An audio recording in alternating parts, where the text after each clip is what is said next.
minimum diameter hole that can be punched without failure of the punch. To punch a hole without failure of the punch, the compressive strength of the punch should be at least equal to the force necessary to fracture the material. The hole which will be punched under this condition will be the smallest. If tau s is the shear strength of the work material, sigma c the compressive strength of the punch material, d is the smallest hole diameter to be pierced, and T is the thickness of the sheet.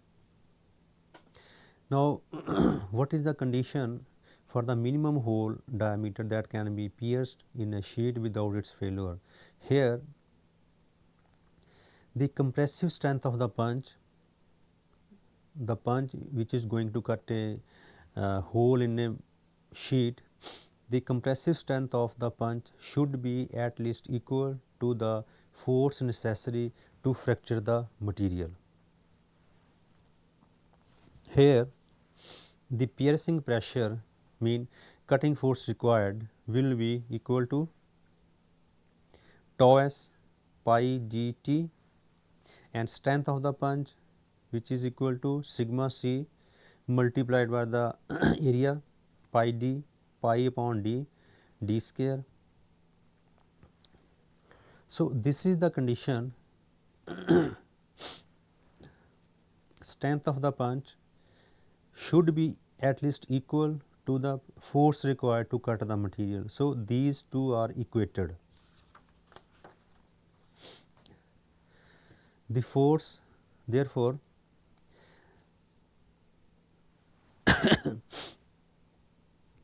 shearing force required to cut the material should be equal to the compressive strength of the punch.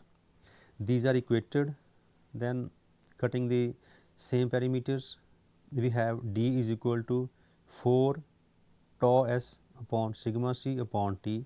Here it is generally assumed that compressive strength is approximately equal to twice of the shear strength.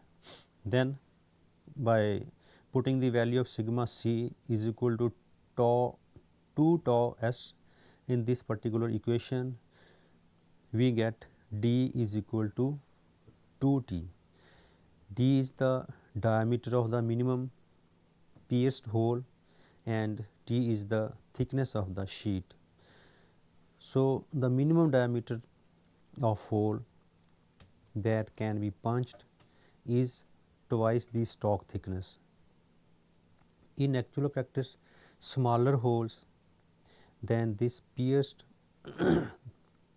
successfully, showing to what extent the punch may be loaded without failure.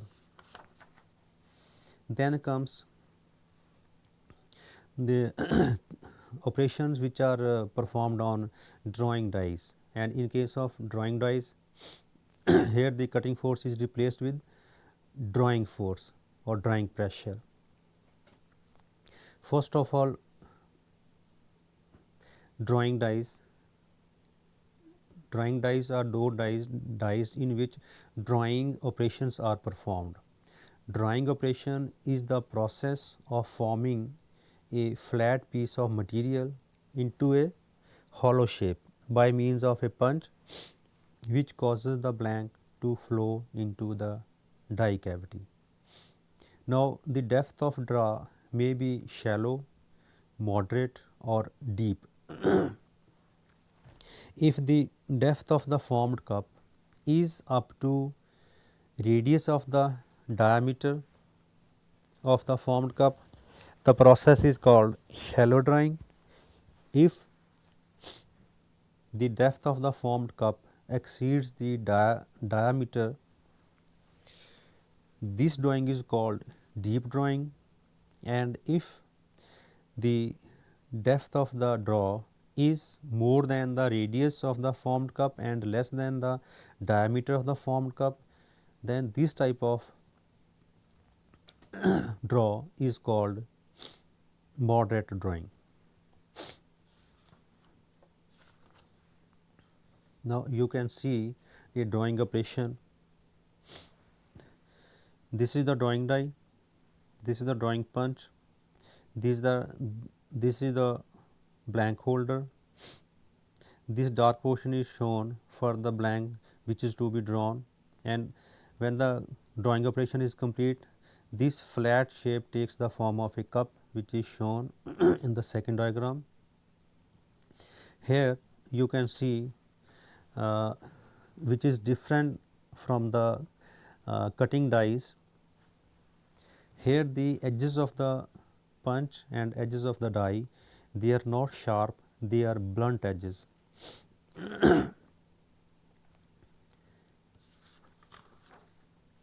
Here RD is the edge radius of the draw die over which the blank is drawn. If this radius is too small, the resistance to flow of metal increases, resulting in cutting or tearing of the metal. On the other hand, too large a die radius may induce the formation of wrinkles in the metal as it is drawn into the die cavity from beneath the blank holder. This radius, mean edge radius, usually ranges from 4 to 10 times the stock thickness. Here again T is the thickness of the sheet and die, and RD is the edge radius of the draw die. So edge radius of the draw die should be in between 4 times the thickness to the 10 times of the thickness. Similarly, RP is the punch radius and is also very critical. The edges of the punch must be rounded off to avoid cutting or tearing of the material. An excessive punch radius increases the tendency of the material to buckle. The punch radius should be 4 times the stock thickness. Here the punch radius of the punch should be equal to 4 times the thickness of the sheet, whereas whereas edge radius of the die should be 4 times the thickness to the 10 times the thickness of the sheet. Now the drawing pressure or the drawing force required to form a forming operation or drawing operation. The force needed to draw a shell is equal to the product of the cross sectional area and the yield strength in tension of the work material. For a cylindrical shell, the drawing force can be determined by the formula. Here F is equal to pi g t sigma u t d upon d minus c. Here F is the drawing force required to draw a material, d small d is the diameter of the cylindrical shell, sigma ut ultimate tensile strength of the material, T is the thickness of the strip.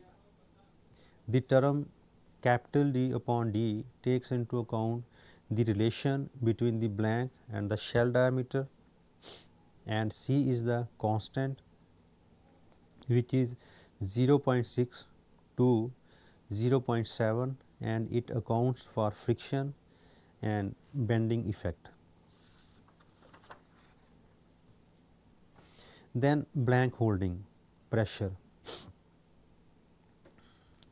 The amount of pressure to be applied by the blank holder is very critical.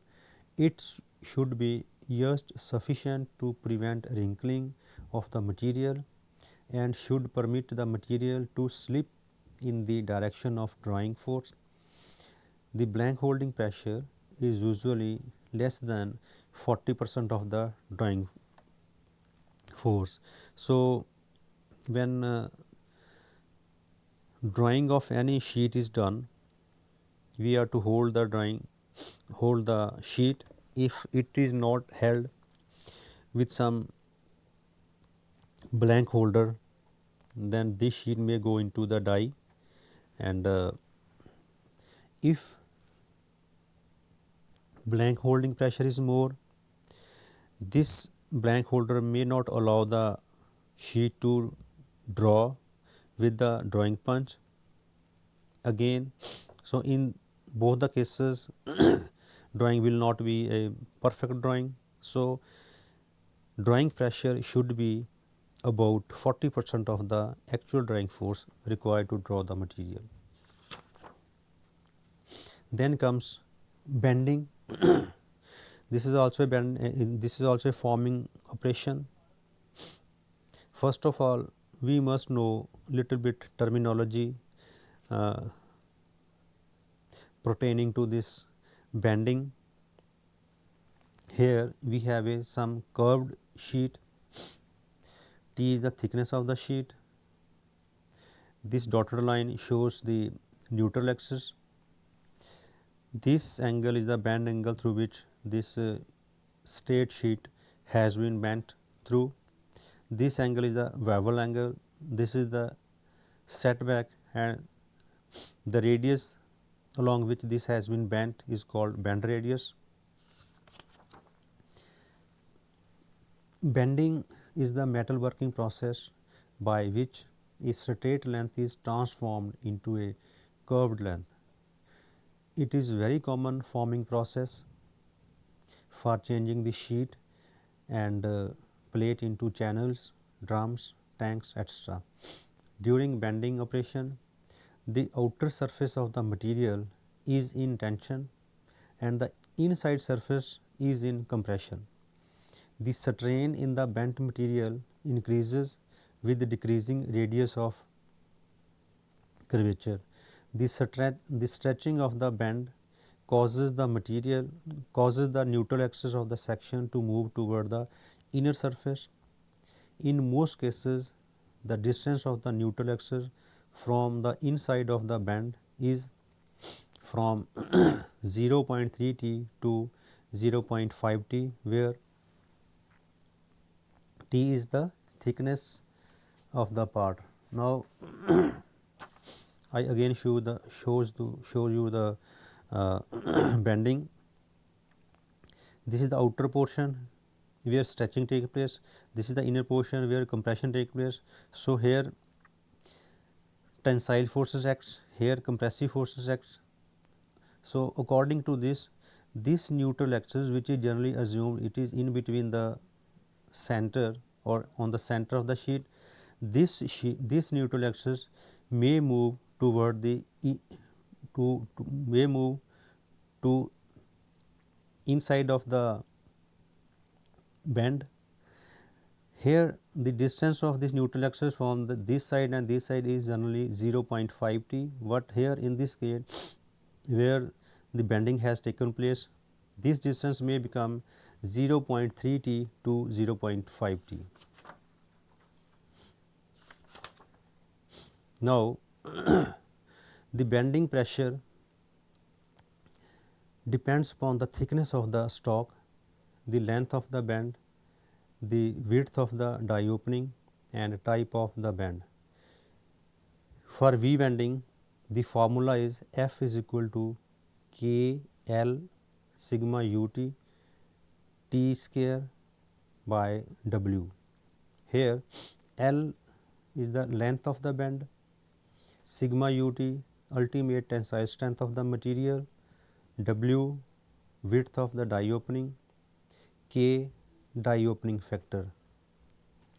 So, this formula is for V bending, and different formulas are used for different types of bending.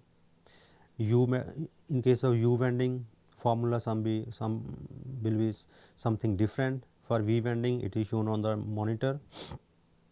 So, this bending pressure or bending force depends upon the stock thickness we are going to bend, then length of the bend, then width of the die opening. So, depending on these parameters, the bending pressure is calculated, and for V bending it is shown on the monitor. Thank you very much.